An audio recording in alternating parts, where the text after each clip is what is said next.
All right, we're live, everyone. It's good to be here on the Conversations That Matter podcast for a special edition. We're going to be talking about a book by Pierre Viret, who is a reformer, a Swiss reformer, called The Christian and the Magistrate.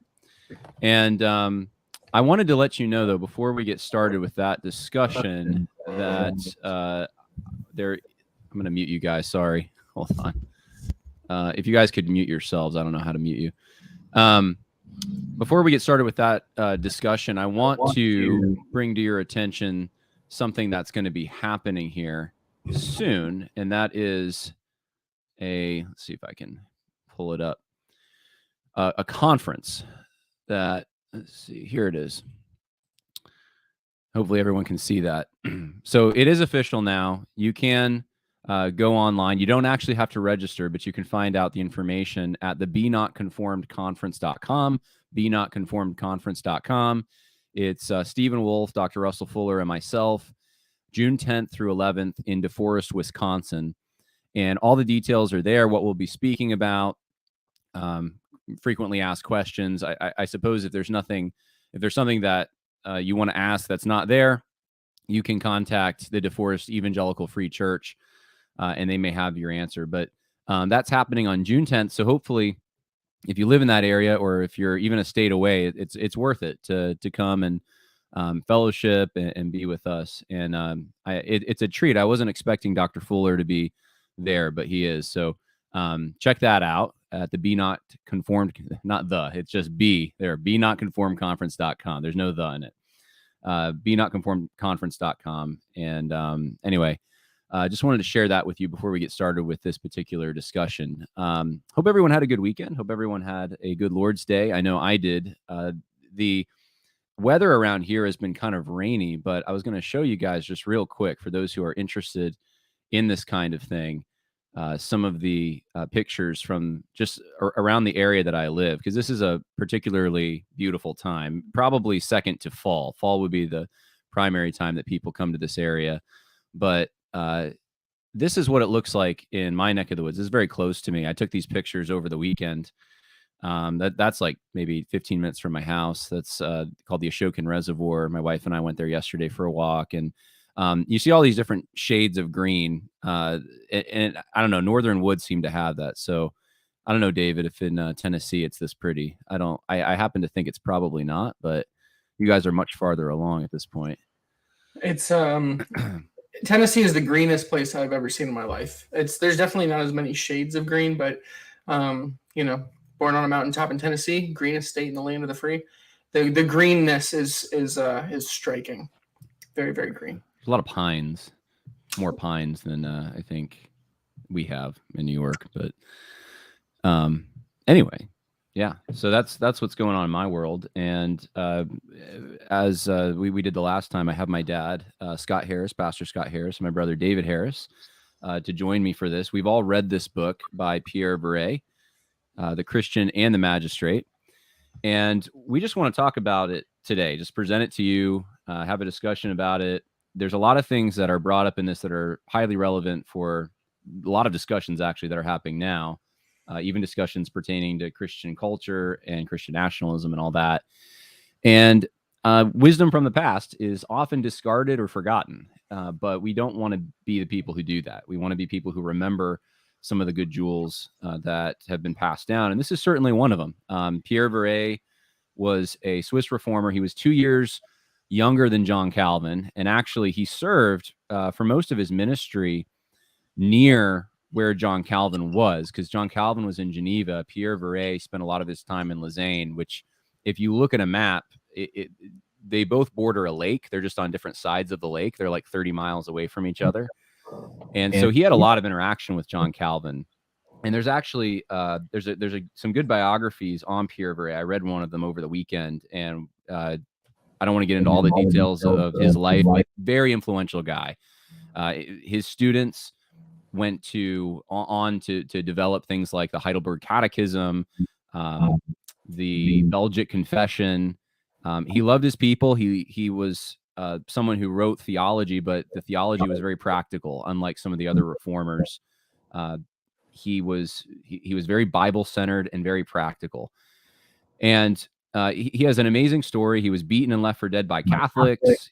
He actually died in captivity, in Roman Catholic captivity, and they respected him so much they didn't want to kill him. There's a lot of stories about him being a peacemaker in various situations.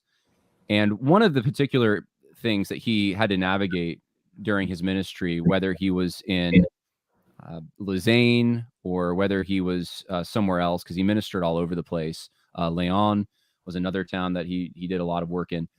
He had to navigate this whole conflict that arose during the Reformation between the kings or the local magistrates and the religious people, whether it's Reformed or Catholic.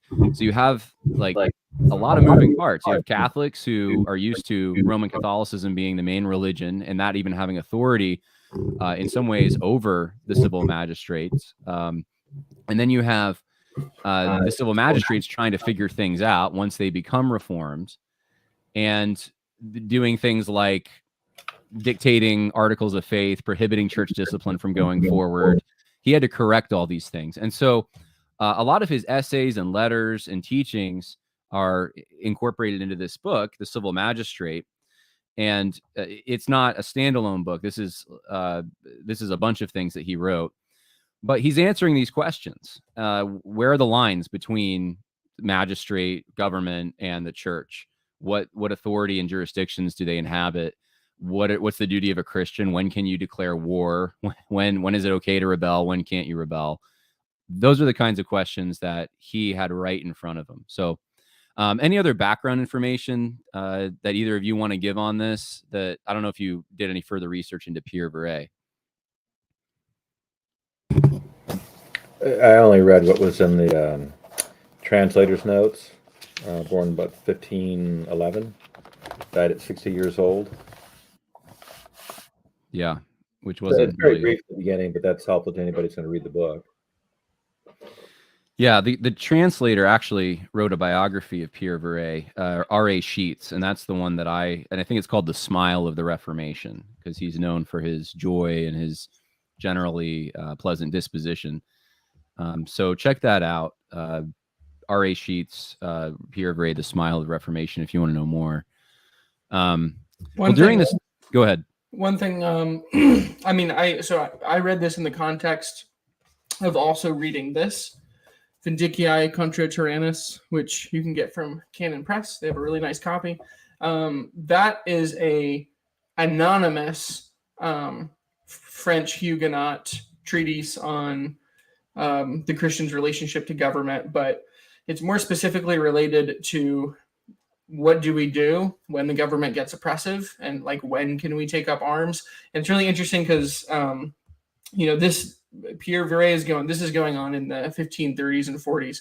Vindicii contra Tyrannus is written in 1579 as the persecution in France is getting more and more intense. And one thing I noticed between the two books, and I guess I'll probably be drawing these two things together a little bit, but the rhetoric gets a lot more intense between the two books. Peter Viret is a lot more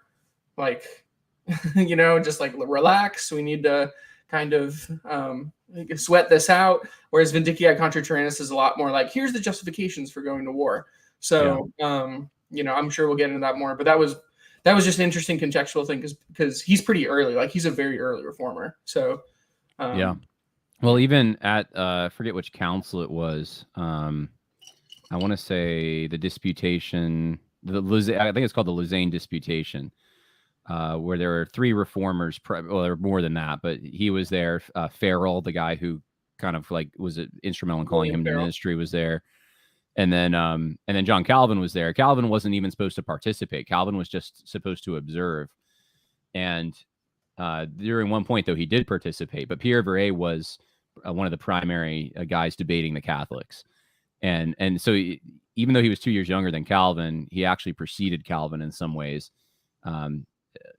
As far as getting into ministry and being a recognizable figure in the Reformation.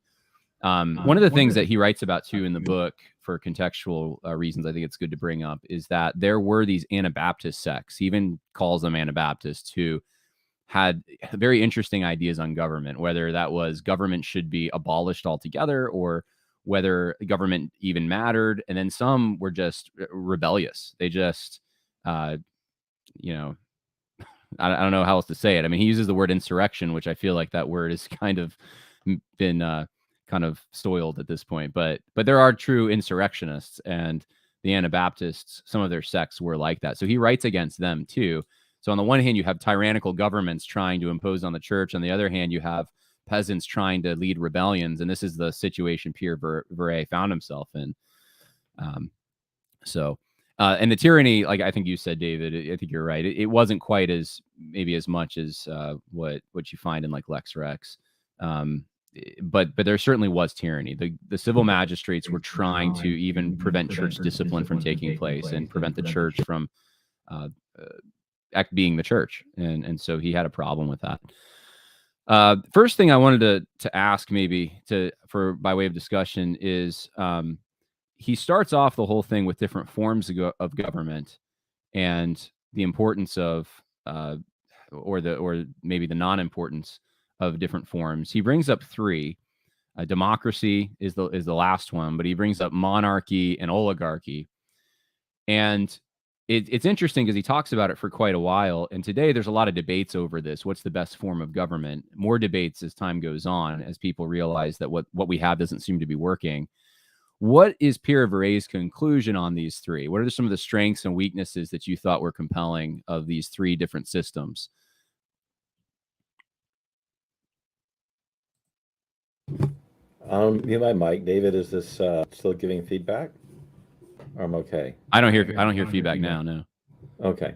I would say it's worth purchasing the book just for that chapter, because he deals with monarchy, aristocracy, and monarchy and aristocracy can both generate into an oligarchy, and in democracy, and he does a kind of a pro-con approach. What's good about each one, what's bad about each one, and then since you're just asking kind of a conclusion dealing with that, he says problem is that man is corrupt, and even though he is given authority over animals, and he actually has a good discussion there about the body should be the servant of the will, the mind, the head's the chief over the body and its parts, etc.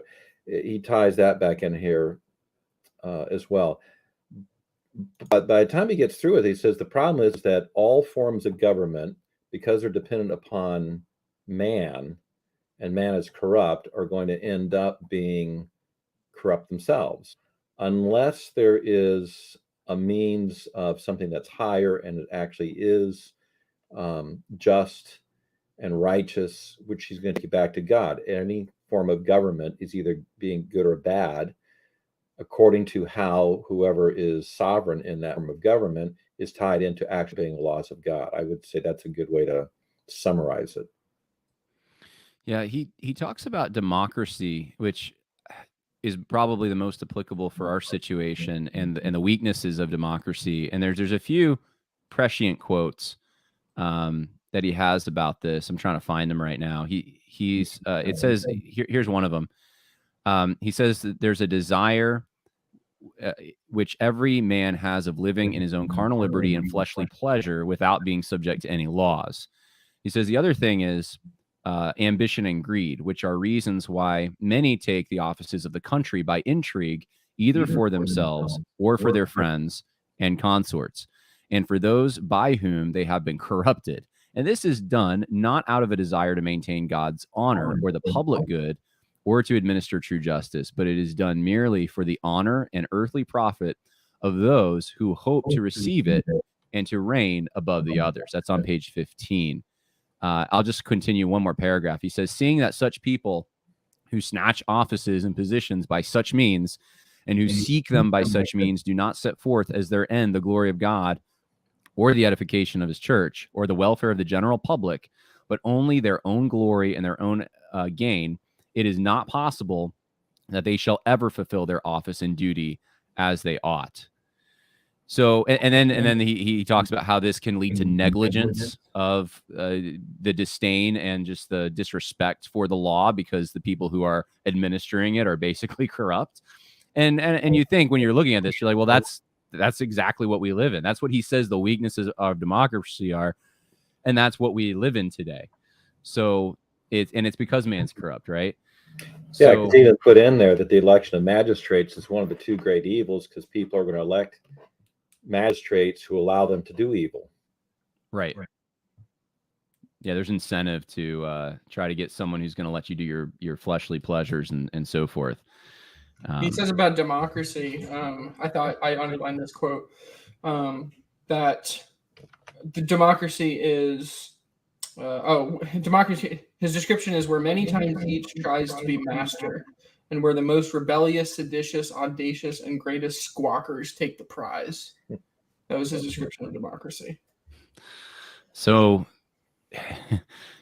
when you see these things happening right in front of your eyes every day, I think there's a movement. I don't know if I want to call it a movement, but there's a feeling I'm getting from some younger people that they think a monarchy might be better, or some kind of a centralized or more totalitarian, maybe even form of government might be better than the democracy we're in. And you can't entirely blame them because of what they're seeing. But he talks about the weaknesses of that as well. And it seems to be that the monarchy is good as long as you have a good king or queen. And then it might actually be the best form. But if you don't have the problem is that doesn't last, and their heirs end up usually squandering the capital that their parents built up. Well, he says like the page after that quote about democracy, it says, when all is well considered and mulled over, we can come to no other conclusion than that men can never be more miserable and so very poorly governed than when they are governed by their fellow men. That is, by governors who are mortal men as they, no matter what form of government they may take. So it's kind of like, as long as people are in charge of you, you're going to be miserable. Yeah. So not the most encouraging thing, perhaps, but I mean, the encouraging thing is that in each form of government, though, if you have good people, then you're going to have a good government. It's just going to reflect whoever you have making the decisions. I will add it. He has a good discussion, and I'll just repeat. The book is worth the price just for that chapter about each one, because you mentioned that there are folks currently wondering who would be better off with the king or something like that. And he gives the pros and cons of each one, and each one does have a pro and a con. And with kings is you do have this problem that they're mortal, they're going to die. So even if you have a really great king, he's going to die. What comes after him? And then you can have a really good king, but no king can do everything. So he has to have counselors. Whatever counselors like, and if the counselors are bad, you end up, they turn him away or they subvert what he's trying to do, and you still have a problem. That problem shows up again in aristocracy, where you try to pick the best of men, but usually it's not the best of men that end up there. You get a cobble of selfish men who want what they want, and you still end up with basically an oligarchy. So each of these has a pro and a con, but the bottom line is still going to come back to the quote David just gave. You got men, they're corrupt. Yeah. And there's where a problem is. So it's not so much the form of government. I thought he had a good discussion on that. It is the character of the man or men or the people, and are they set to follow what God has said or not? And that's right. Whether it's a good government or not.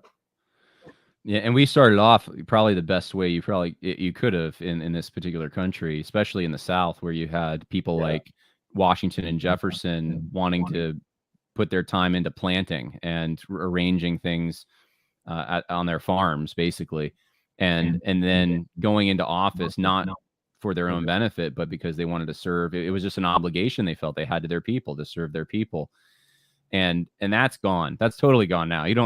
No one does that. So yeah, it's become what he described. He conceived as God as the sole sovereign and magistrate, and as ministers who are accountable, which I think this is a big it's an important principle, because if God is the only sovereign, and people aren't sovereign, the sovereignty isn't in the body politic, the sovereignty isn't in a limited group of people or a king, but it's actually in God. That means that everyone who is responsible before him to apply his law are actually just ministers. They're servants. They're public servants. We even use that word sometimes. So he talks about there a little bit about checks and balances, and he doesn't use that term, but he talks about the importance of men going into office who know who know that they're accountable to God, that they're going to be judged based upon their ability to apply his law and whether they respected it or not.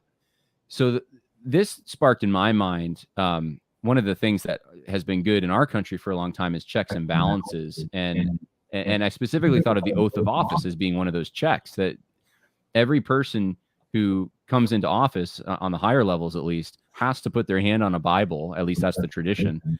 And what's the whole point of that? It's to show that they're going to be judged for the decisions that they make by a higher power. So we actually have this baked into our system, and that's a form of cultural Christianity. Really, that's something that is applies to everyone who is an office seeker. At least it did up until recently.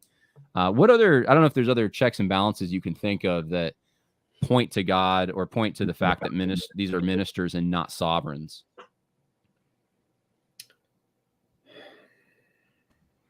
Like built into the system, or I mean constitutionally, provided.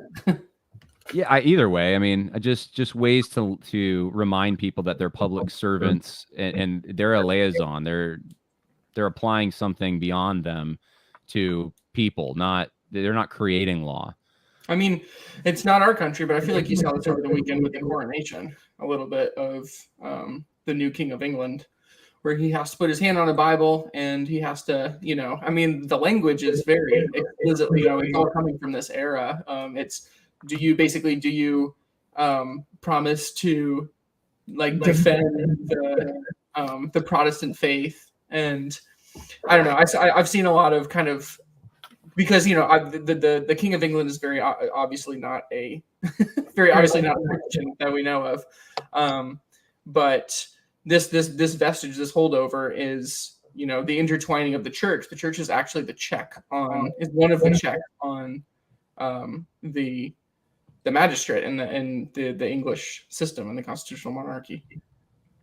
Yeah, that's good. Someone in the chat actually put term limits down as an example. I think that could be, yeah. Well, he talks in later chapter about the difference between magistrates and pastors, and that's going to be part of it. But that goes back to what David said. That was England's a good example. The church is a state function, so it's supposed to be the check. But you can obviously that the current government doesn't care, and the current monarch doesn't care about what God says. But if you go back in our own history, there's so many quotes from the early fathers of the Republic. They made that warning: if we are a people who depart from Scripture, we become an unrighteous people, then we're going to collapse.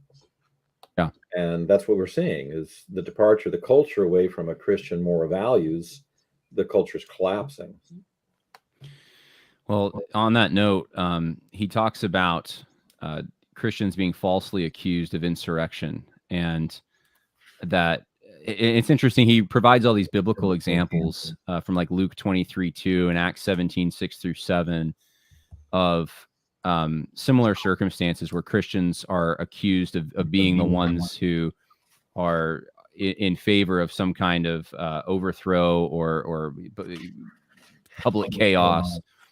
And I thought that was so interesting because we have that now too, that Christians are often accused of being the troublemakers, into the rebels, right? They're the ones that won't conform. And he has some lessons that Christians should take from these examples from Scripture.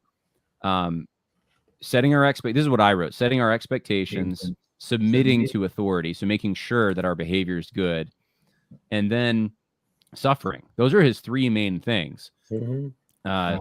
Which that hits home. That's where we are now, or where we're approaching, is we have to set our expectations. We have to submit to government as much as we can. We'll get into what the limits of that are. And then we have to be willing to suffer for what we believe, which is that's a hard thing for people who have enjoyed a lot of bounty. So I don't know if you had any thoughts or on that, or on any of it. That's really in the second chapter. Yeah, that warnings against insurrection and rebellion. Can I go back to what you'd said earlier? They doing that because the thing in page 20, he actually summarized the whole thing about the only hope, and it's probably worth just reading. Go for it. Because you're back to it. It says, I do this chiefly in order that all who read this might more easily understand, at least in a part, of the vast treasures of the marvelous wisdom and knowledge of God contained in the few brief words of the Ten Commandments, in order that they might know how to conform their emotions, thoughts, words, work, morals, and all their life in whatever state they may be in, the rule of the will of God. For this is the sole means of obtaining what we cannot obtain in any other manner whatever, for the reasons we previously set forth. We must not hope that any king, ruler, or people shall ever enjoy a lasting prosperity unless God reigns in all and over all, and unless they're governed by him. Then dropping down, as he gives us his law to make us understand how we have failed, to recognize our need, he also gives the Holy Spirit by Jesus Christ, his Son, renews our hearts, gives the gifts and graces necessary to accomplish this law. If this be done, and there is neither monarchy, aristocracy, democracy, nor any form of civil government whatever, having its foundation this law of God, which shall not be suitable to human society, to all nations over which God shall preside. And he concludes the chapter, on the other hand, does not be done, we can expect nothing but horrible confusion, destruction, desolation, utmost ruin of all empires, kingdoms, countries, communities, peoples, nations, and commonwealths. So that is a good introduction even to his warning against insurrection and rebellion, because it's what's behind it. If it's an insurrection, is this according to what God says and according to his word, according to the way he's set things up to function, or is it our own hearts and insurrection rebellion? And that's why you have a good discussion on that. There were being falsely accused of insurrection rebellion. And so part of that chapter, the second one in the book, is things like don't give justification to your enemies of their accusations, reminding you that the kingdom that we're really serving is a spiritual one, and our weapons need to be spiritual. So, and then he makes a big case in here that the purpose of magistrates is defense of the good and chastening of the wicked, from Romans 13. But he does have, again, is if it's not properly done, then we are the ones who are actually fighting against God. And so that's going to be part of his discussion in these other chapters. But I thought that ending of that first chapter is well worth reading and understanding. And it certainly puts a good perspective on what's happening in our own nation. That's for sure. We do have someone who's going to make a comment, Timothy Barrett, and then we're going to go through some of these other chapters because I have a number of things written down. We do here. have someone who's going to Timothy. Oh, turn off your computer sound, or not all of the sound, but chapters. I have a number of things written down. We do have someone. You have it on YouTube. If you have YouTube going, turn off your YouTube. computer sound. Or not. Is that better? Yeah. Did you have YouTube open while you were? Yeah, I just wanted to comment on when you brought up the three. Well, first let me say I haven't read the book. I was speedily reading through before the stream tonight, and but the three forms of government that he mentioned. So when you mentioned democracy, I think it's important to note that as relates to this country, you cannot find a favorable quote about democracy from our founding fathers. They wanted nothing to do with democracy in terms of setting up a form of government. Now, setting up a republic, they were very concerned with the character of the people. Noah Webster who was instrumental in promoting the ratification of the Constitution. He actually said that the Christian religion was the most important and one of the first things in which all children under a free government ought to be instructed. And so it really was the design of the Constitution that it depended upon the people being of Christian character. And in fact, I was trying to find this quote, but in the middle 1800s, as I recall, there was an individual who, a representative, who actually said he couldn't imagine a day when the people of America would elect anybody but Christians into office. And obviously that thinking has long since gone by the wayside. And we've really diminished our opportunity to have and enjoy freedom because we have not followed the wisdom of Noah Webster. We have not diligently instructed children in the principles of the Christian religion because, as he said, those principles are the foundation of the Republican form of government that we enjoy. Yeah, that's a good point, Tim. I was just reminded as you were talking, someone reached out to me today asking about your website where you help with homeschoolers in Christian schools and teach history and that kind of stuff. Just for everyone, what's the name of it again? Are you muted? I think your microphone's muted, Tim. Can you hear me? Okay. Okay, I don't think I have my setup right here, so I'm on a delay with you, so I apologize for that. But it's covenantacademyonline.com is the website for the education that I provide. And we cover the spectrum of subjects from 4th grade up through 12th grade. And so covenantacademyonline.com is that website to go to. Yeah. Thanks, Timothy. Appreciate it. So, what Timothy just brought up is interesting because I had that go through my mind as well when I saw the forms of government, because I thought, where's ours? We're a republic. We're not any of these. But he says there's combinations in between, and a republic is basically the fusion of a certain type of oligarchy with a certain type of democracy. That's how I see it, at least. So it is a hybrid, I guess, of sorts, trying to get the best of both worlds if possible. So there's accountability for our leaders, but we're also not having the masses overwhelm the system with the mob rule. Well, it was he called it aristocracy, is trying to find natural aristocracy. Men that could do this, but they're elected by the people. I'm going to throw this back into the whole, cultural Christianity thing. When the culture is Christian, then you're going to elect people who reflect the values of that culture. And now we have shifted, and so now we're no longer electing those who are over us, our aristocracy, by those who are the best. They're, Schumer's got to be one of the worst. Yeah. Yeah, my state. It would be horrible to live under him. It is horrible. Fortunately, he's not a king. He's not a monarch, but some of these people think they are. Moving on. Go ahead. Really quick.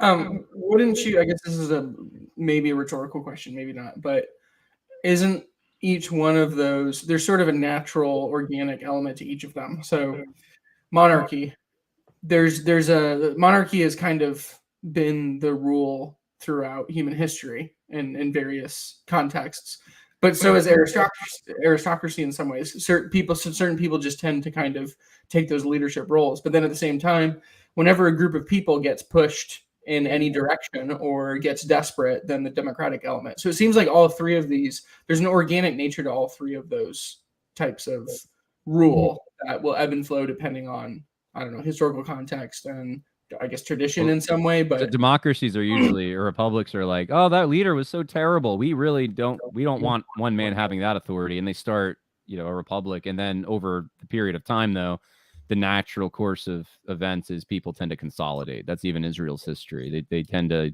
centralize authority into one person because we all, I don't know. I don't know why we do that exactly. I guess we all feel more comfortable when it's a figurehead of some kind who's in charge making the decisions and not us.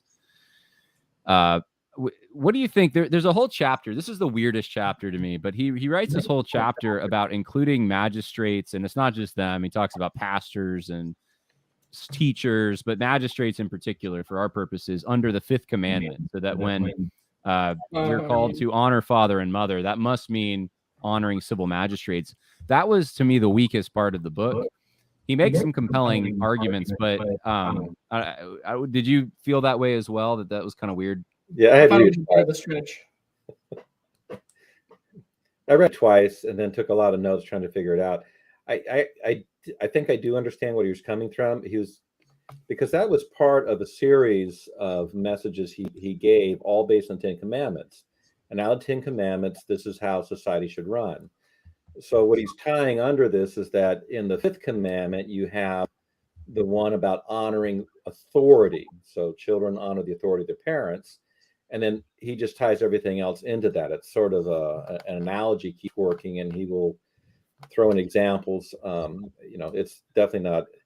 He'd have been better if he just went to the particular verses and just emphasized those about obeying or subjecting yourself, being submission to various forms of authority and government and the various levels of it. But it actually is part of a sermon series on the 10 Commandments.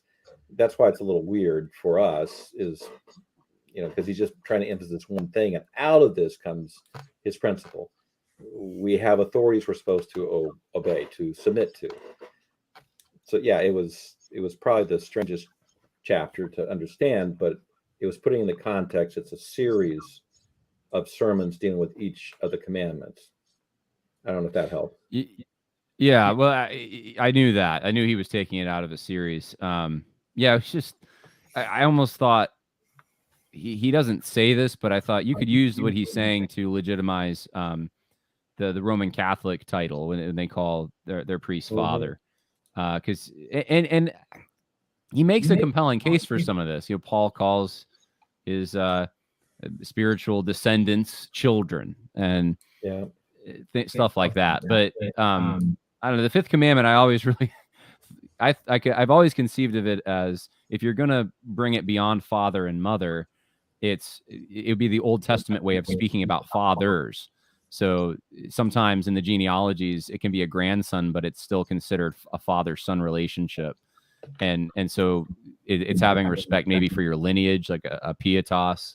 I could see that more, I guess. Do not move the ancient landmark which your fathers have put down. But yeah, I still think that was strange, I guess. His real point, actually just coming back to, is here's a principle that those in a position of lesser authority should obey those in greater authority. Page 46. Whoever's never learned to obey will never learn how to rule well or how to command justly. So where's the training ground? The training ground is in the fifth commandment. I learned to obey my parents, and out of that, I learned how to deal with the rest of society. And if I learned well from my parents, I'll also learn how to be a parent myself. And that's his dealing with. So that chapter, there's some important things, I guess, but that was the least important chapter to me.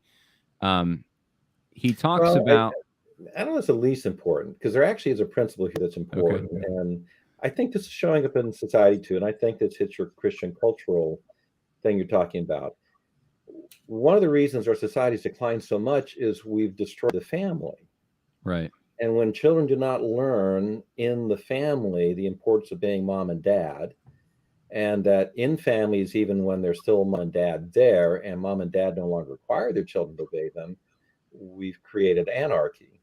I think page 51 was the first foundation of honor, the acknowledgement of God as the author of this order, the family order, and of human society, the greater order within greater society, to which he gave his rule to govern men in order to instruct them to know him, his wisdom and justice, to fear his judgment, obey his will. So if the parents haven't done their job there in the family, you're going to see the rebellion all the way up. And that's what we do see. Right. So even though it was written strangely from our standpoint, we don't usually do that to scriptures. We would prefer to deal with the specific ones. The principle he brings out here is actually extremely important. God ordains all legitimate authority, and the first authority you have as a child that's your parents. Yeah.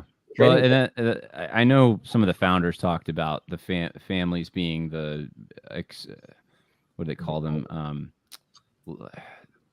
Not lab. I'm thinking something. It is synonym for lab, but like a place where you would experiment for democracy. That's where people learn to be good citizens first, and they can't be good citizens unless they have that initial experience. I wanted to read a passage from page 49. He says, "And though the pagans did not possess the written law of God as the people of Israel, but only natural law, nevertheless, this natural law taught them so well that they included under the name of piety the honor and reverence which children must render to their fathers and mothers, and every man to his fatherland and country." Now, that together with another statement he makes later on in another chapter about Nebuchadnezzar, Darius, and Cyrus all making public decrees to worship God. And he basically says Christians are put to shame when they're not even behaving as Christianly as Nebuchadnezzar, Darius, and Cyrus when they refuse to do those kinds of things. It strikes me as very relevant for a debate that's happening right now about cultural Christianity, because he's saying that we actually have a natural duty that, according to natural law, to honor our country or our fatherland, our nation, I guess. Now, those aren't all the same, but the region where you live, where your fathers have lived, right? To honor that, respect it. He's saying that that's something that even apart from Christianity, one notices that and sees that.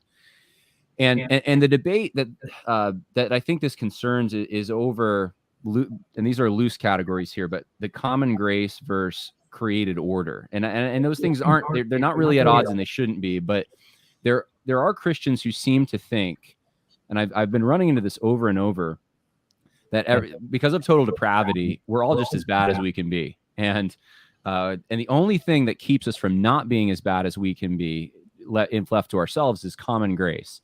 That God somehow restrains us, but there is another.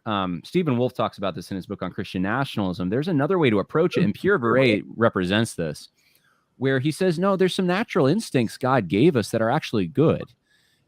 So we can actually be totally depraved. Pierre Viret was a Calvinist, he wouldn't have thought of himself that way. He would have. If you told him he was a Calvinist, he'd be like, "What? Proto-Calvinist." I taught Calvin everything he knows." But yeah, he proto-Calvinist. He believed in predestination, and I've read some of his stuff on it. Kind of like St. Paul. He was a proto-Calvinist. Yeah, and Augustine, they were all Calvinists, right? So he was that. He would have believed in the doctrines of grace, and he would have believed in total depravity.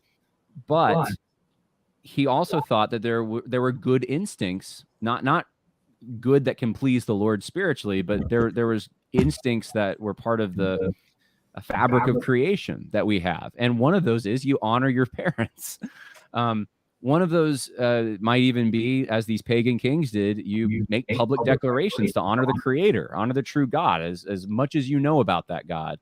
That's good for your country, right? These are just common sense things, at least they used to be. Now we have Christians, nonetheless, saying that we shouldn't do that, that's bad, that's that it's wrong to publicly recognize Christianity, or to to think that pagans can have any good instincts whatsoever. So I'd be curious to hear what you think about that, because that was a little passage that I thought was highly relevant, and most people reading it might just skip right over that. But for today, it gives you a window into a different way of thinking about these things. Well, in chapter 1, he talks about, he says he's included in his law every moral teaching necessary for men to live rightly. So there's there's an assumption that, well, yeah, of course, like the law should be based on what's set forth in Scripture. And he says this law of Scripture shall supply us with true Christian ethics, politics, and economics if it be well understood. So this is something that it really, really confuses me with the current sort of Christian nationalism, cultural Christianity debate.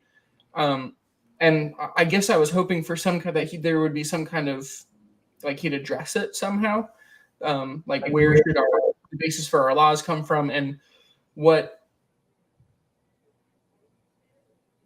should, and there isn't, he doesn't deal with it because it's just assumed. To him, it's just an obvious thing. Like, of course, you're going to get your ethics and your laws from the Bible, and that's going to impact everything, while also recognizing that there are things that are just integral to the way that God's created us, and we have consciences. So what I don't understand is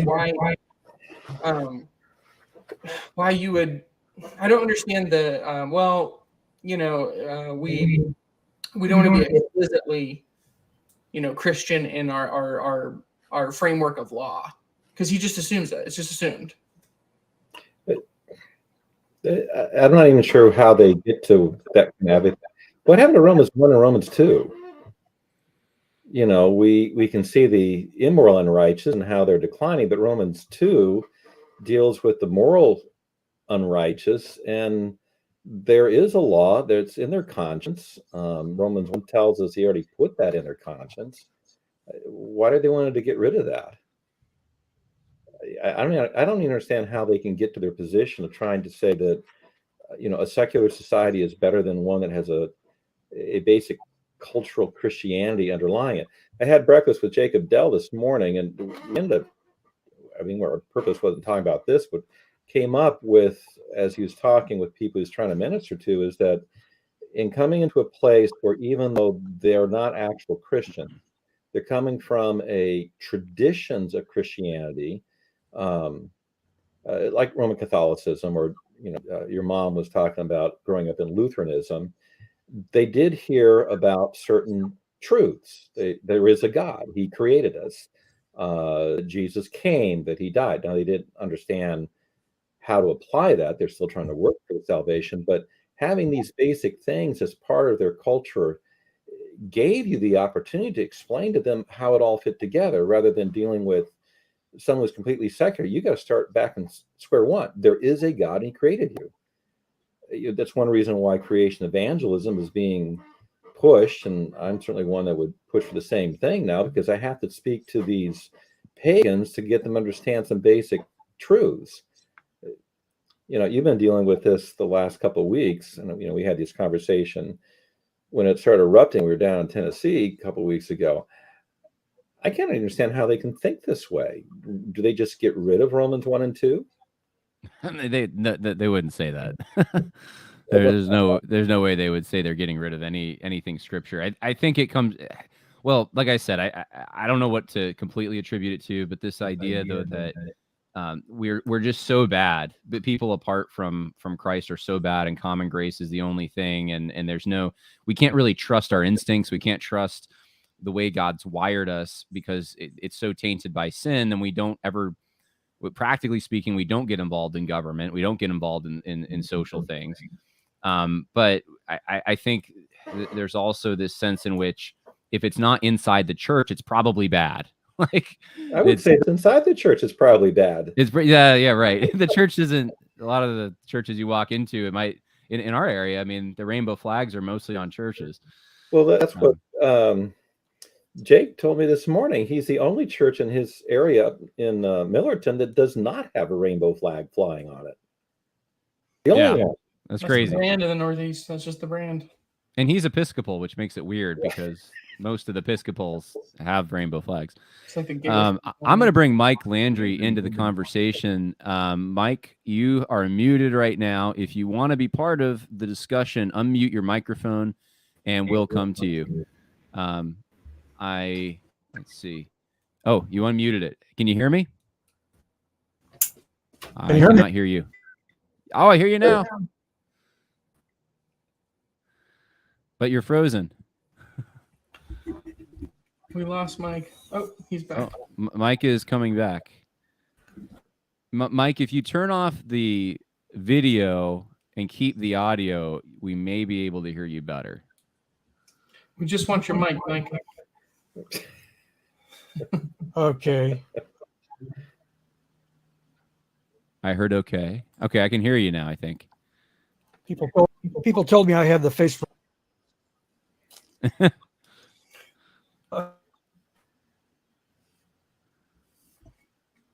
Are you guys hearing that? I'm not hearing anything. No, I don't have anything. All right, Mike, I think your connection's bad. I'm not sure what's going on there. Not here. If your connection gets better, rejoin. I can't hear you for some reason. I think it's lagging for some reason. I don't know if your internet speed can't handle it or what. Put a question or your comment in the chat and we can read it. Oh yeah, I could do that. Yeah. Our infrastructure is also collapsed. Mike, if you're still hearing me, put a comment in the private chat.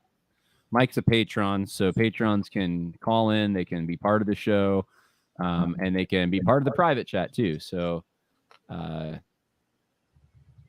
we'll put it here. So moving on then, while we're waiting for Mike, what about Pierre Viret's rule? And this pops up a number of times, that we must submit unless asked to violate God's law to the government. That's the general way we operate as Christians, is we submit. But there's the one exception, is if they violate God's law.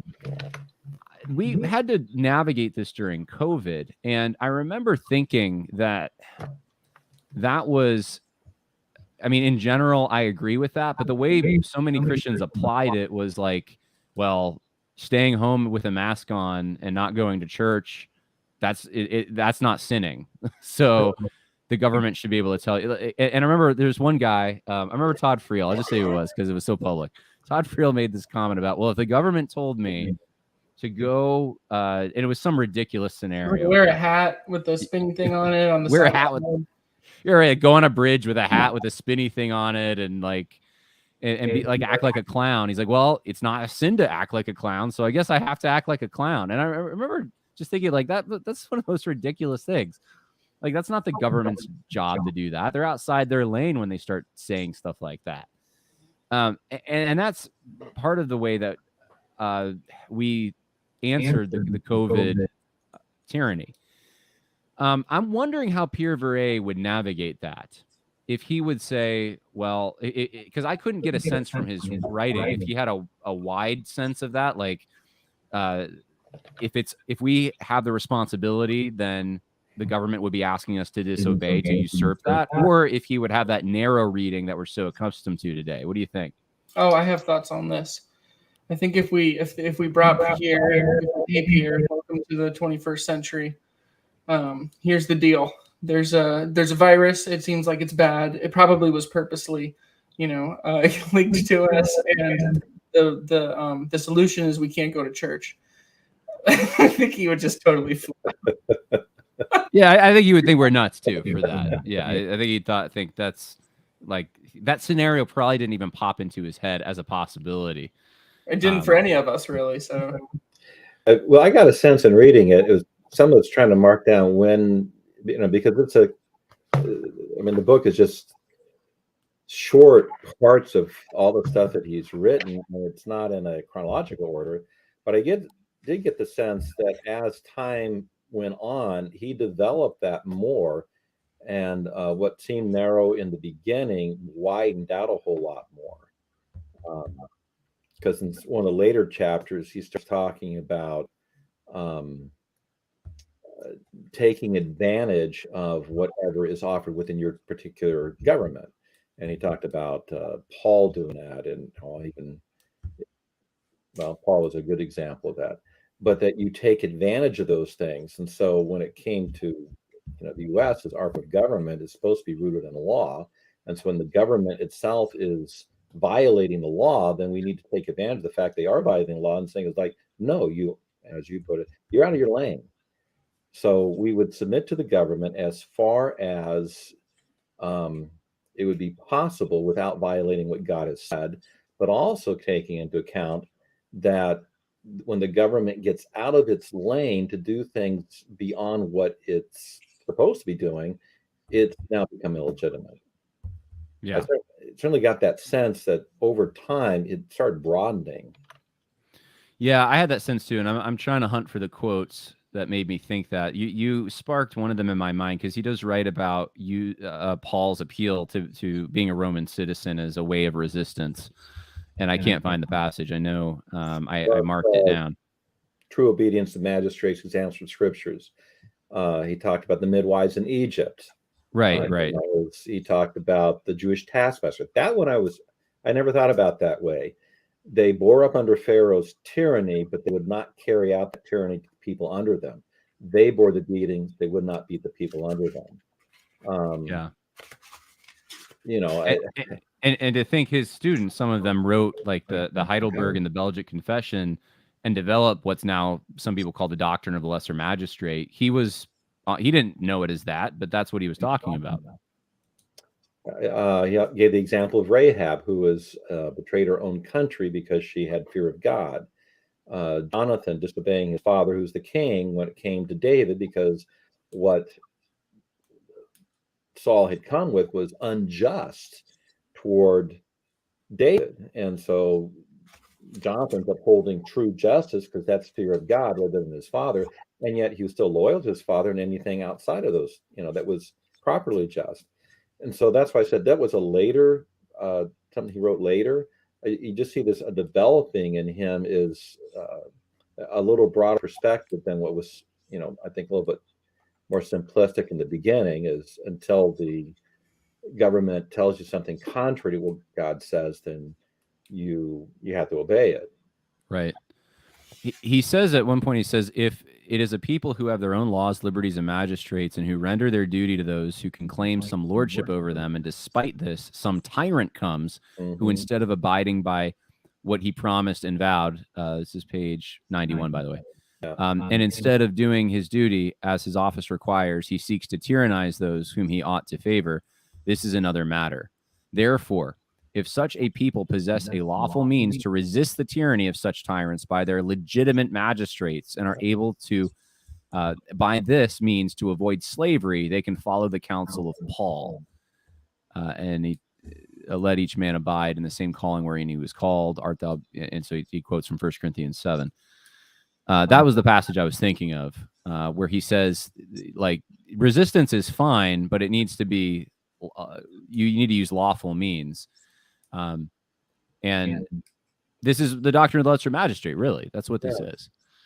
Well, he goes on, page 92, he's the same thing. As an unjust, unlawful ruler becomes tyrant, you need to defend yourself by the best means God provides. And then he continues on with that one, is that rulers who do not defend what God has required to do, is, promote what is good and punish the evil, then he said they're traitors and disloyal to God, country, and people. Yeah. So that was a strong passage. Yeah, he says to obey unjust laws is actually rebellion at one point, I know. Yeah, because he does develop a real sense here, is that our obedience is first and foremost to God, and government is a means by which we obey God, but the government must, and he does that even from the beginning, it has to be a legitimate and just government, is if it's carrying out its responsibilities, promote that which is good, and chastise those who do evil. And if it's not doing that, it's that government's a traitor to God, unjust. So that is applicable to the situation we found ourselves in COVID. He does discuss some of these things and draw some of these lines. I wish he was around today to draw them even, to apply them even more specifically with his brilliant mind. One of the things, though, that he brings up, and this is a debate that's currently raging, and he addresses it, is whether or not civil magistrates have the responsibility to make public proclamations of Christianity somehow. And I brought this up a little bit earlier with the declarations made by pagan kings like Cyrus, but he says on page 74, thus it is enough for the ministers to have fulfilled his office and to have shown to men of all positions what they must do, and to have labored for the salvation of each one as much as his office and the discipline of the church requires and allows. For the rest, he must leave to the magistrate what belongs to the magistrate. For the office of the magistrate is to abolish idols and all instruments of idolatry, and to remove the public offenses that are within the church, just as Hezekiah and Josiah did according to the word of God. So here's the question I have. Reading the biography, Pierre Viret was known as a peacemaker between Catholics and Protestants. He was, I don't know exactly where he drew all the lines that he had. I mean, he talks about, there is a section in here, maybe we'll get to that next, where he talks about freedom of conscience, basically. He doesn't use that term, but that's what he's talking about, that the government can't compel the people to worship or to be part of a church that's not of their choosing. They have to, there has to be some latitude for them. However, you have this. So what do you make of this? That even civil magistrates are responsible to abolish idols. That is a controversy right now over blasphemy laws, whether government should, let's say if someone's profaning the name of Jesus, whether government should get involved and say no to that thing, that kind of thing. I think Pierre Viret would say absolutely they should.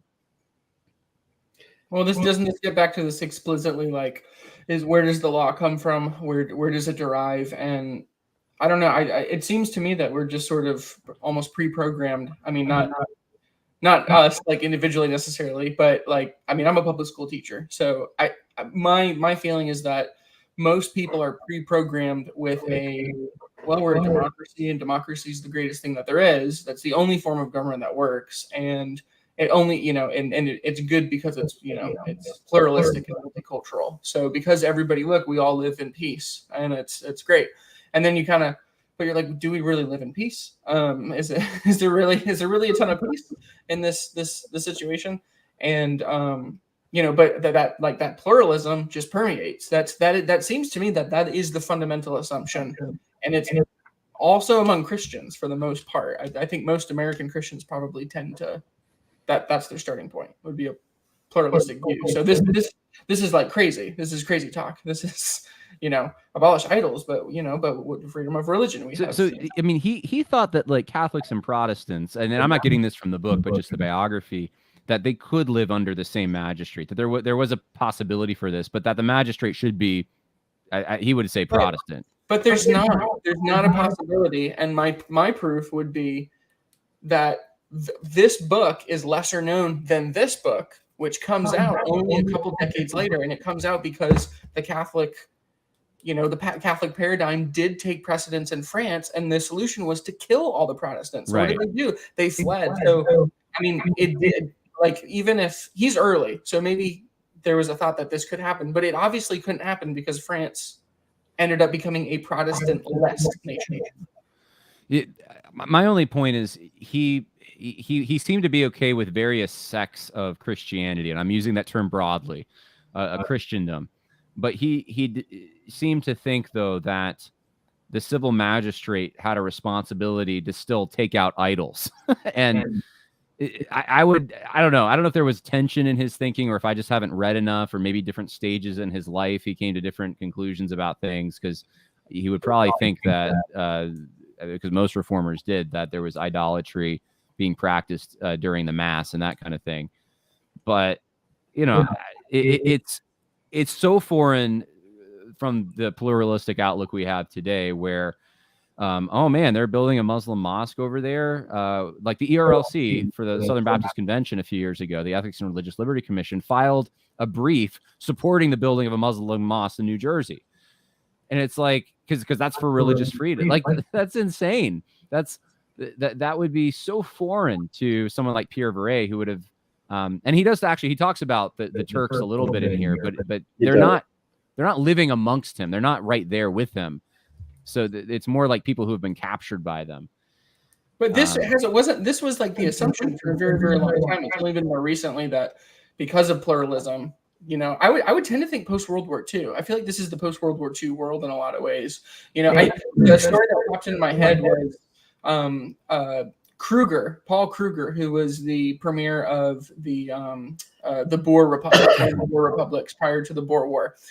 There was a bunch of Jews who lived in Pretoria, and they asked him, could we have some land to build a church? Because part of the government policy in the Boer Republic was you would get an acre of land if you were building a church. And so he kind of thought about it, and he said, you can have half an acre because you believe half the Bible. So he gave them like, there was tolerance, there was acceptance, but the understanding was, no, this is a Christian nation. All, like, our whole starting point, the outflow of everything comes from the Bible.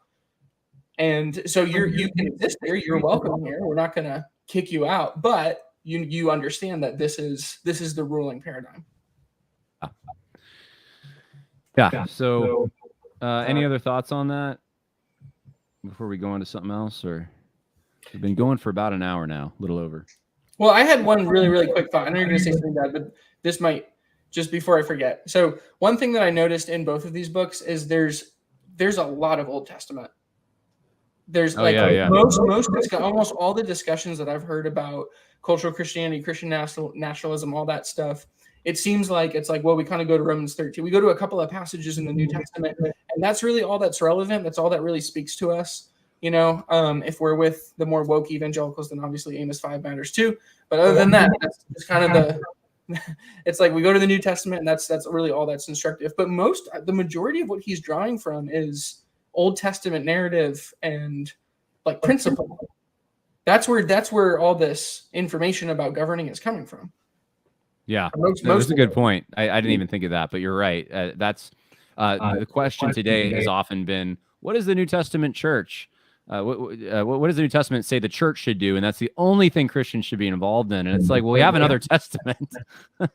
So Viret is doing what 1 Corinthians 10 tells us to do. Is the Old Testament was written for our instruction, and we need to go back to it to look for the examples of good and bad. And I think Viret did a good job in pointing out those examples.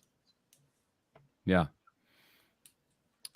I think so too. What do you tell someone who is working for a corrupt government? He talks about the Luke 3 and the instructions to tax gatherers.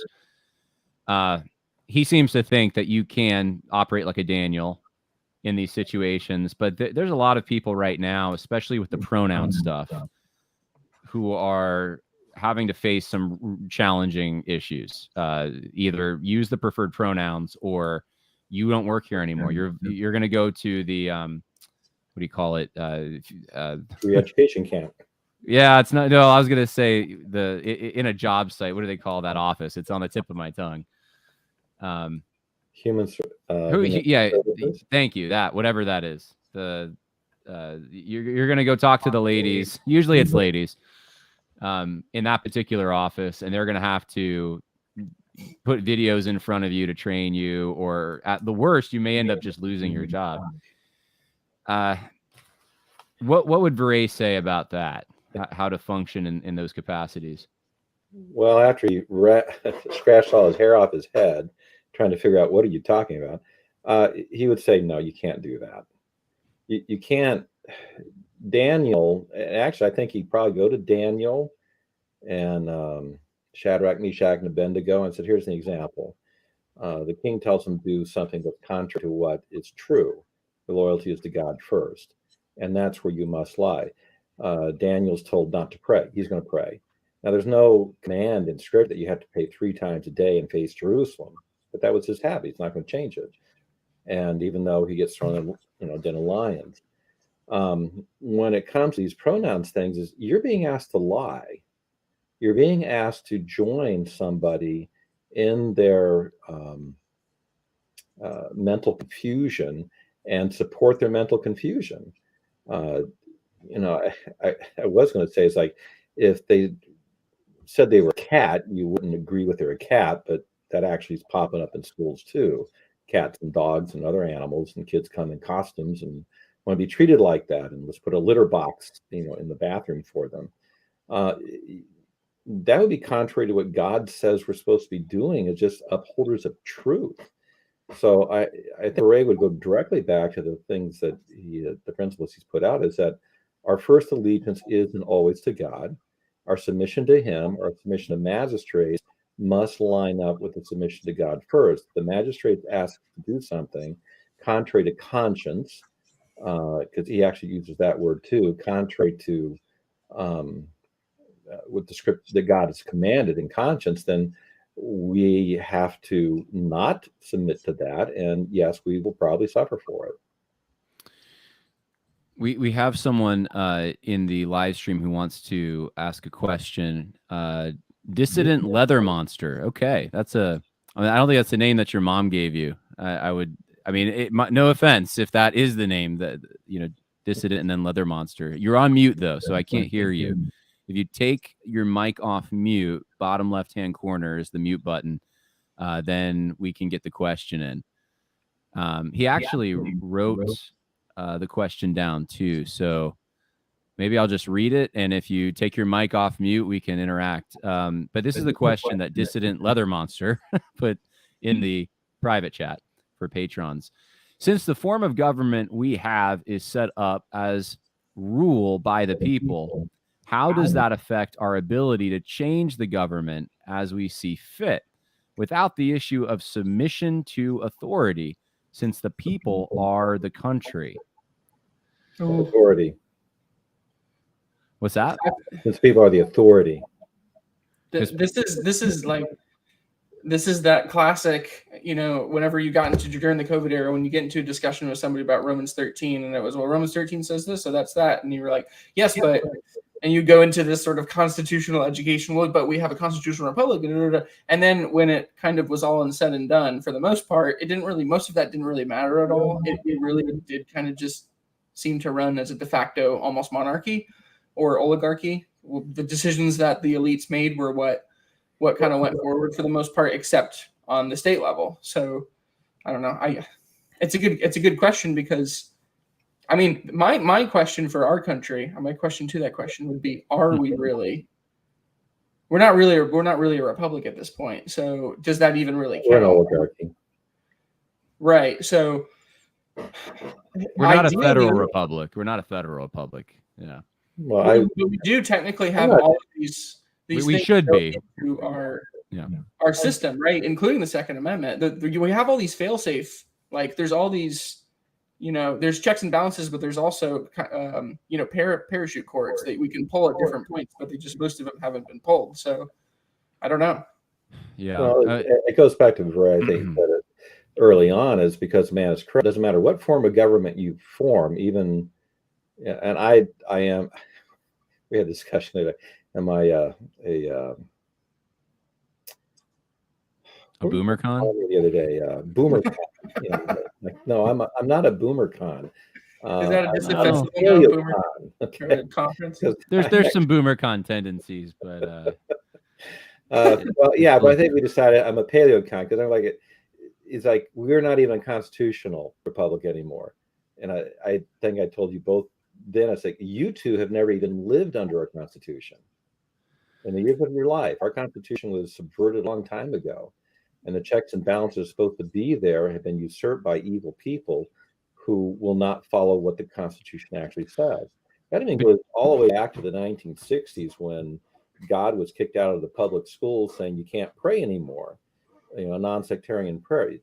This stuff goes back a long, long way of the subversion of I think was a very well thought out way to form a government.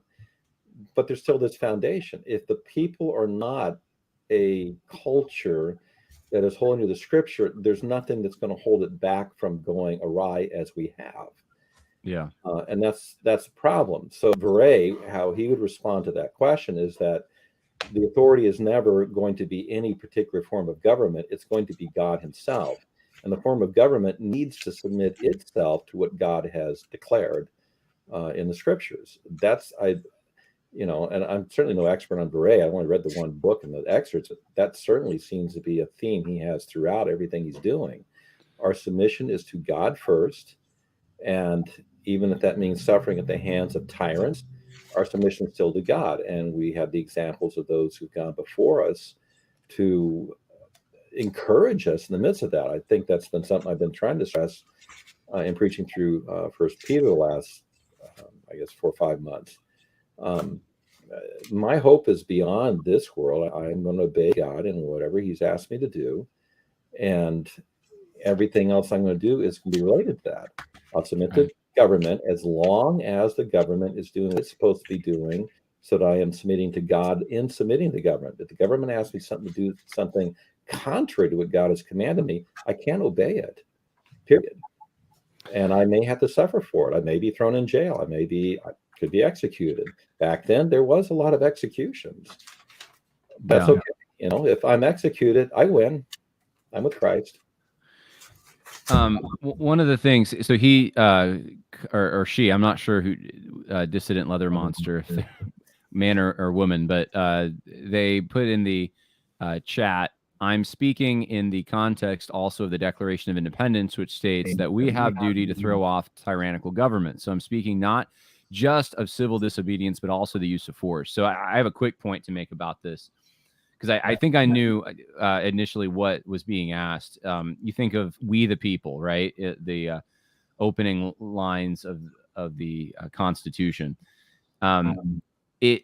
It's limited. It's ourselves and our posterity that we're ordaining this Constitution, but most people interpret that as individual people. That it's a the conglomeration of everyone got together and they drafted this Constitution.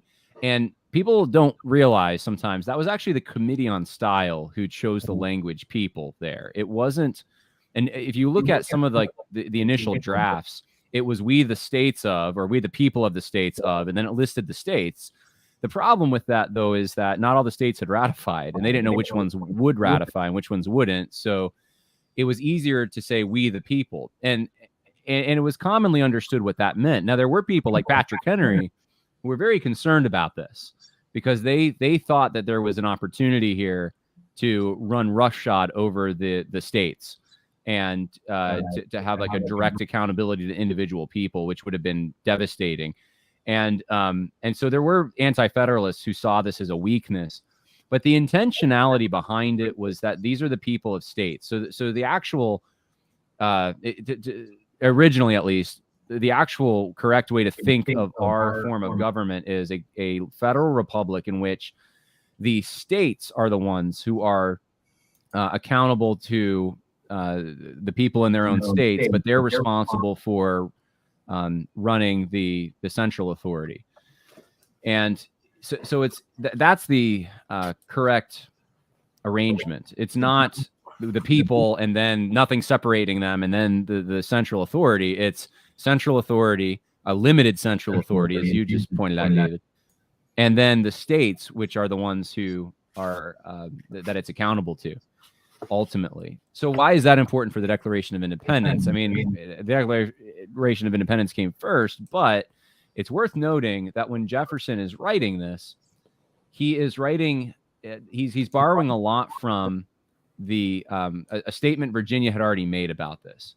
And at the time, there were committees of correspondence that had popped up all over the colonies, local authorities, some call it a shadow government, but these actually were the legitimate magistrates. They represented the interests of the people, and they functioned in the ways that governments were supposed to function better than the royal governments, which, as Jefferson points out, were making war on their own citizens. So here's the main point I'm trying to make. When Jefferson's writing this and he's talking about abolishing the form of government, he's actually, it's a conservative move in a way. He's saying that this is the long list of abuses that you've committed, that you are now delegitimate. You aren't government anymore. We can't treat you like a legitimate authority. And because you're no longer a legitimate authority, we're submitting to instead, guess what? Our local state authorities. It was submission to local governments. And that's so there was legitimate authority. And this becomes important because Pierre Viret says things like the only entity that can make war is the civil magistrate. It's not authorized for anyone else to make war except through the civil magistrate. Jefferson functioned in this way. The founding of our country functioned in this way. All of the violence that was carried out was through legitimate governments. but it wasn't the king, it wasn't the crown or the parliament, it was the local state governments. And those state governments technically should all be still, according to the Constitution, they should be the ones that the federal authority or the national authority is accountable to. But I think people born probably after 1865, if they're in the South especially, are going to say, hey, you've never lived under their Constitution either, for people who are born after that. So we've had over the course of centuries a downgrade in we've been losing the Constitution more and more and more. And it's like every administration, we lose a little bit more of it. So it's gradual. But we haven't been functioning in the way we were intended to function for a long time. So I think that at least sets the framework for a question like that can we, since we're the people, aren't things like accountable to us? Well, yes, but there's civil magistrates involved in this. There's local authorities or state authorities, and we have to submit to those. So isn't this the crux of the entire thing, including the whole debate on Christian nationalism? So regardless, I mean, dissident Leather Monster is specifically talking about our system, but according to Viret, it doesn't really matter the system. You have lesser magistrates. Now, lesser magistrates are just a fact of the necessity. It's a necessity in any working political system. So it seems to me the crux of the debate is basically you have kind of one side, I guess, that is okay. If we sort of have control of these lesser magistrates, or if we can utilize these lesser magistrates, then we can, push or achieve, a more biblical framework for law, a more biblical framework for our culture and our society. Whereas, kind of on the other side, you have that's not our job. We're just sort of we're here, and persecution's going to come, but that's part of the deal.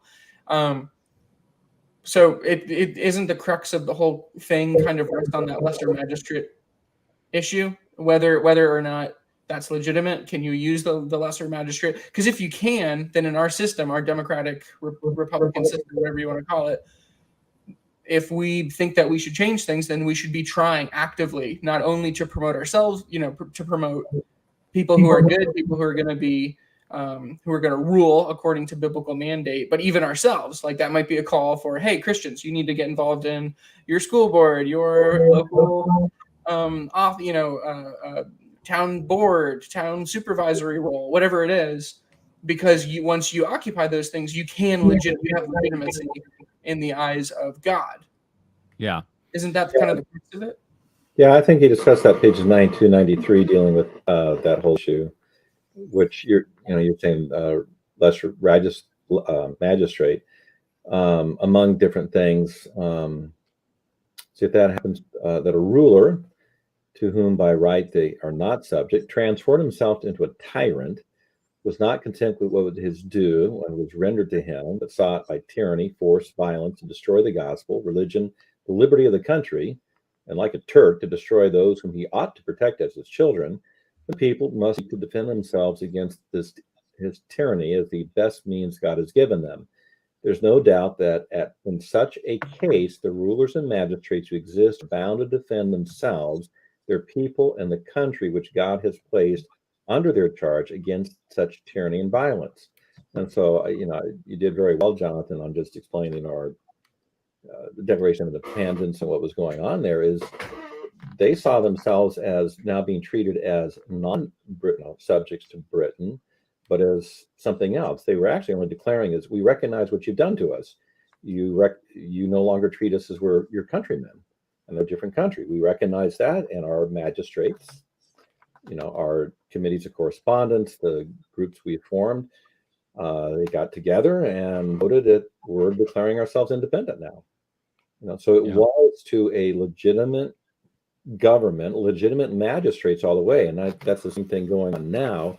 And even though it seems strange, in these years, it wouldn't have been that strange years ago, that you'd have defiance by states toward the federal government, because we have gotten into this idea that the U.S. government controls everything. We forgot that states are the primary, not the federal government. and that is the legitimate magistrate.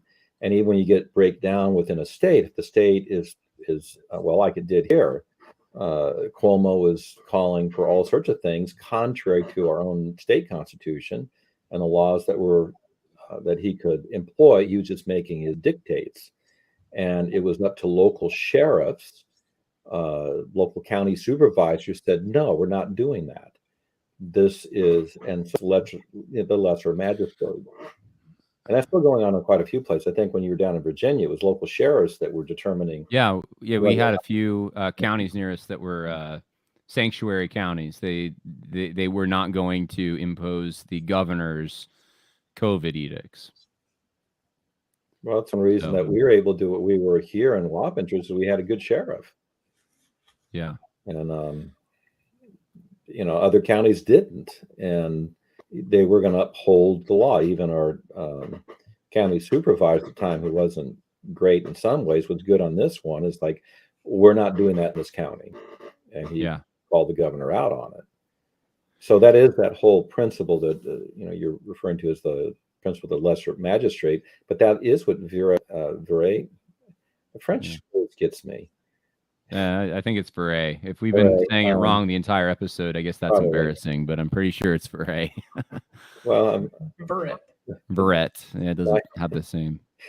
Who wants to listen to Viret? In the Conquerors, so it's not really too French. So I can't claim any of that. So I don't. Well, so anyway, so what he is saying through all this thing is this: we are going to be in submission, but his whole thing about making war is there has to be a legitimate authority, a magistrate of some sort, by which you do it. Because his real concern seems to be individual rebellion or rebellion of a small group or something that has no legitimacy. Right. Bingo. Yeah. We talked about the Anabaptists, and I'm not sure what exactly he's referring to, but they were rebellious. Well, you had the Peasants' War in Germany, maybe, and I that was what I thought he was probably talking about. But could be. Yeah. You can have this organically, I think, too. The committees of correspondence were somewhat organic, and the founders talked about, some of them at least, this idea of a natural aristocracy. The idea is that God has equipped certain people to be leaders. He's just created them to be good at leadership, and they will rise to we would hope that it would work this way, but they rise to the upper ranks in a community of respect. And so when you have a very decentralized form of government where it's not a large population, the human scale is, everything's very accountable, you have families that are prominent, that are influential, and people who have been there for years who are influential, that are respected. And when they get together at the tavern or at plantation house or wherever they happen to meet, they are essentially they are the government for that area. I mean, and this might sound tribal because there's places today that are more tribal that still operate this way, but when the King of England, this distant king, starts doing things to them, that's what they're naturally doing. That they're getting together, and these things just naturally form under those conditions. You have mechanisms of resistance in place that, and they do have legitimacy because there's been trial and error over a period of time. Respect has been built with these individuals. They're trusted. There's already this this bond in the community that's formed. We don't have a concept of that today, I think. Not a very good one, because all our leaders are basically what he said would happen in a democracy eventually, that they're all corrupt and they don't have our best interests in mind, and we don't really respect them. We make fun of them. I'm saying we as, a body politic. So we don't have a concept of that. But I mean, in theory, you could have that even today in small communities, especially where the people, the business owners or the people who are just influential in the community almost form a default government in times of trouble. And like, I was in Grant, Nebraska. I've mentioned this before during COVID. And they told me nothing changed. The school shut down because it's federal. Everything else, you could walk into the store without a mask. Nothing changed in that community. They weren't enforcing anything. It's a little town, and it's just the way it works. Everyone knows everyone. The school's not federal, and that was a problem with their school board of being coerced by the federal dollars. Probably. And had no authority in the school other than we're going to withhold the money, and that's where a lot of the problem comes in. Yeah. Yeah, Well, we've been going an hour and a half, so let's. problem. David, you had something? No, I mean, I was just going to say really quick. I mean, I can make this really personal for me because I'm streaming this from Tennessee, and you guys are both in New York. And the reason for that has to do in some ways with lesser magistrate, because our lesser magistrate, well, I guess our higher magistrate as well, decreed that my wife had to get an extremely effective, very safe shot while she was pregnant. And, she lost her job. Our lives were upended. And so we sought out a different magistrate to live under, basically. So one of the beauties of our system and our, at least whatever's left of the federal system is that at least we still have that option. I didn't have to immigrate to another country. We just found a magistrate that was more in line, that is still more in line with biblical ethics and law. And we live under that magistrate now. Right. You did immigrate to a different country, a different state, a different culture. It's not for Pierre Viret. He doesn't talk about this, but there is an argument to be made that you switch nations in a way. It could be that drastic. Yeah. Because I know, boomer cons, and this is where, Dad, you do have a little bit of a boomer con tendency, because you will say America is a nation. And I think the younger conservatives tend to think of it as more of an empire composed of many nations that are so different than one another. And New York is very different than Tennessee. So are they the same nation? It's kind of hard. Like, what do they have in common? America's not a nation. America's an idea, John. Oh, no. Well, that's even worse. Someone actually was writing about that saying, I guess if we use the term country, Anthony Scott Homer said, country is a propositional nation. One is not the other. So country is an old word. Country is. My country, 'tis of thee. Yeah, country. Well, but way before that, even it's in French, so I don't want to say, I don't know what the equivalent in French is, but country is used, let's see, 34 times in this book, and it's linked to a people. So, yeah. Anyway, if there's any final thoughts, now would be the time, because we've been going over an hour and a half now. It's worth reading. Final thoughts. You want to go first, David? Sure. I think this book is definitely worth reading. If you want to get a full historical context of these questions, if you're a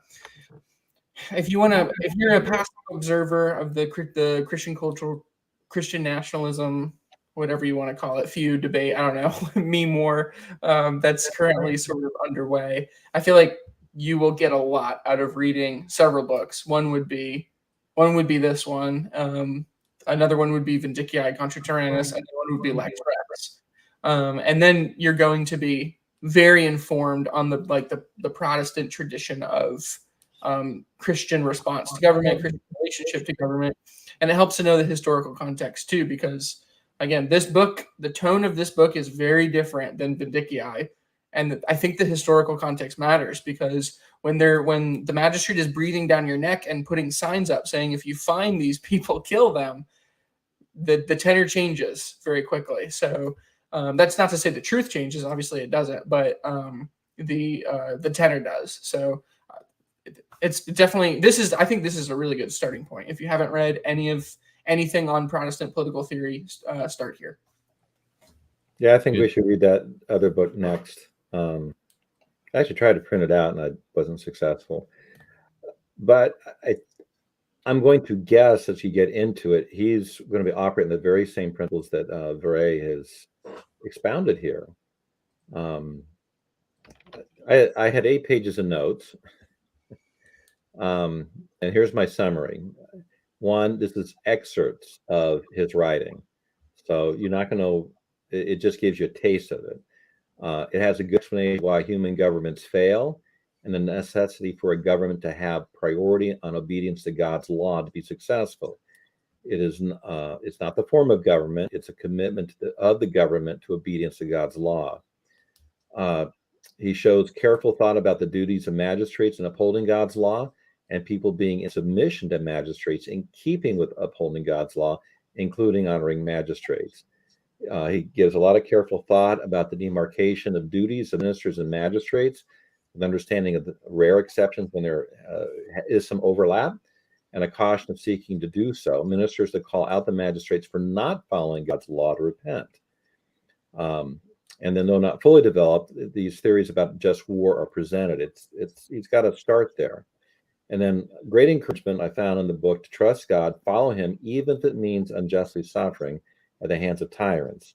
We live in this world, but our citizenship is in heaven. That'd be my summary. All right. Well, good. Since we've been going for a while now, we're going to land the plane. There's a lot more that could be said. I don't know, how is Gordon Sanchez in the... It's interesting. Gordon Sanchez is in the chat, but someone... That is weird. Okay. We're not going to talk about Nacho Libre. We're going to land the plane. If anyone has suggestions on other books that you'd like to discuss or hear discussed, you can certainly message me. If you're a patron, you can direct message me, and I'll definitely look at what you message me. But if not, you can try through Facebook or Gab. I'm on most of those. Other than Twitter, I'm on most of the social media outlets. Appreciate everyone who participated. More coming later this week. God bless.